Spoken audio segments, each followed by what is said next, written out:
दोस्तों, यदि आप किसी भी बात को लेकर चिंता करते हो तो आप चिंता करना छोड़ दीजिए, क्योंकि हमारी चिंता कोई और कर रहा है। इसलिए आप चिंता छोड़ दो, उस काम पर फोकस लगा दो जिसे आप अपने जीवन को बेहतर बनाने के लिए करना चाहते हैं। अगर ये सब करते हुए आपके साथ कुछ भी बुरा हो जाता है तो आपको बिना रुके अपनी मंजिल तय करनी होगी, आगे बढ़ना होगा। क्योंकि हमारे साथ जो कुछ भी बुरा या अच्छा होता है ये सब कुछ पहले से ही तय होता है। इसलिए इस बारे में चिंता करके आप अपना समय बर्बाद करेंगे और कुछ नहीं। भलाई हमारी इसी में है, अपने बहुमूल्य काम को तय सीमा पर पूरा कर लेना चाहिए। भगवान हमारे बारे में सब कुछ पहले से तय करके रखे हैं, बस हमें चिंता छोड़नी चाहिए, लगातार प्रयास करते रहना चाहिए। अंत में हमें जो मिलना है वो मिल जाएगा। दोस्तों, जो होता है अच्छे के लिए होता है। मैं आपको एक कहानी से समझाता हूँ। दो लड़के एक आश्रम में रहते थे। वे दोनों अपने गुरु की दिन रात सेवा करते थे। उन दोनों लड़कों में से एक लड़के की बहन की शादी हो गई थी।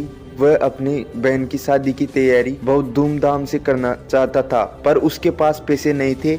उनकी स्थिति उनके गुरु को पता थी, पर वो भी मदद नहीं किए। सिवाय जब दोनों लड़के गांव जाने के लिए तैयार हुए तो गुरु ने उस लड़के को 5 अनार दिए जिसकी बहन की शादी थी। गांव जाते समय 5 अनार पाकर लड़का बहुत दुखी हुआ। उसे तो पैसे की जरूरत थी, वह अनार का क्या करेगा। उसे अपने गुरु पर बहुत गुस्सा आया। जब दोनों लड़के गांव की तरफ जा रहे थे तो रास्ते में राजा के सैनिक इस बात की घोषणा कर रहे थे कि क्या किसी के पास अनार है, राजा को बहुत जरूरत है। हमने बहुत प्रयास किया, इस क्षेत्र में कहीं भी अनार नहीं मिला। राजा की बेटी बहुत बीमार है, उसे दवा के लिए अनार की जरूरत है।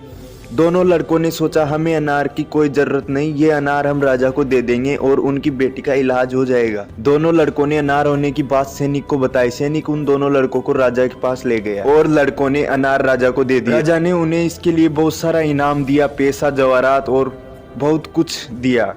उस लड़के की बहन की शादी धूमधाम से हो गई। अब उस लड़के को इस बात पर बहुत अफसोस हो रहा है कि वह बिना सोचे समझे अपने गुरु को कोस रहा था और उसे भला बुरा कह रहा था। मुझे आशा है कि आपको ये कहानी अच्छे से समझ आ गई होगी। हमें कभी चिंता नहीं करनी चाहिए, हमारी चिंता कोई और कर रहा है। खुद पर भरोसा और आत्मविश्वास बनाए रखिए, सारी कठिनाइयां अवसर में बदल जाएगी। आपने कभी इस बात पर गौर किया है कि अवसर हमेशा कठिन परिस्थितियों में जन्म लेती है। यदि वीडियो अच्छा लगा है ना दोस्तों, सब्सक्राइब कर देना, शेयर कर देना।